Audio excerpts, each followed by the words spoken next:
ప్రయాగ్రాజ్ కాడ మహాకుంభమేళ నడుస్తుంది కదా. 144 ఏళ్ల తర్వాత వచ్చిన కుంభమేళ నాయే. ఇక చూసుకోరి జనాలు ఉష్కబోతే రాలనంత జనం. నేల ఈనిందా అని అంటారు చూడు. అగో ఆ మాటలకు మహాకుంభమేళ బర్రాబ్బర్ సెట్ అవుతుందిలా. రోజుకు 1 కోటి మందికి తక్కువ కాకుండా వస్తురు. గంగల పుణ్యతానాలు చేస్తాండ్లు. పరి మనం ఇప్పుడు ఆ కుంభమేళ కాడికే పోయి అక్కడి ముచ్చట్లు షార్ట్ కట్ల ఎప్పుకొని గంగా యమున సరస్వతి నదులకు మొక్కి మళ్ళా జప్పునేటంతా. ఇక చూడూరి కుంభమేళ ఎట్లా నడుస్తుందో. గిదేం కథరో చూస్తాటనేమో పాలపుంత లెక్కున్నది, ఇల్లేమో కుంభమేళ అంటున్నది కన్ఫ్యూజ్ అయ్యారు. కాకురి నీళ్ళ మీదకి వెళ్ళి చూస్తేనేమో కుంభమేళ ఇట్లా కనబడుతుందా, అదే అంతరిక్షం నుంచి చూస్తే ఇట్లా కనబడుతుంది.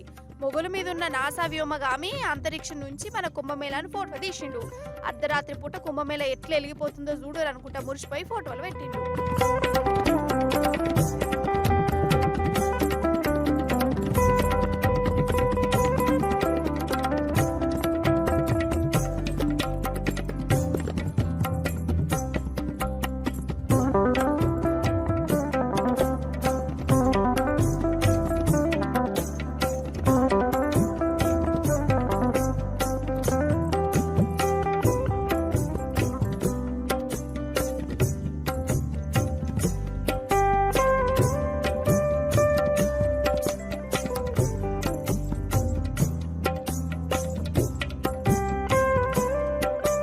ఇప్పుడు గంగ కాడికి రారి.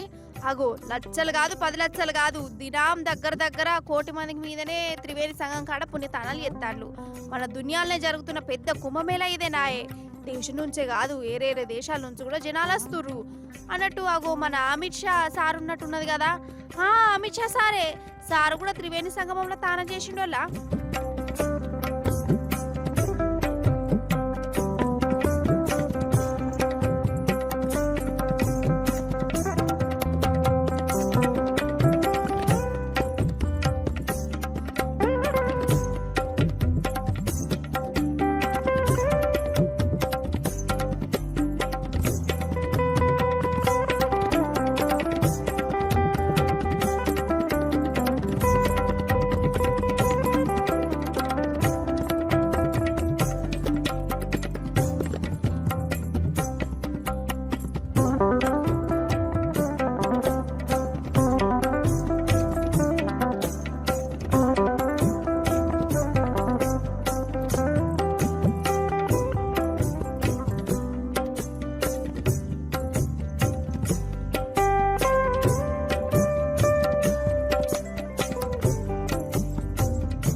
గురించి చెప్పుకుంటా పోతే ఒడవది. సాధువులు, సన్యాసులు, పూజారులు, జనాలు, పోలీసులు, ఆఫీసర్లు, వాలంటీర్లు, వ్యాపారాలు చేసుకునేటోళ్ళు, పూజలు చేసుకునేటోళ్ళు, అసలు నిజంగా నేల ఈనిందా అన్నట్టే కొడుతుంది పోర్రి.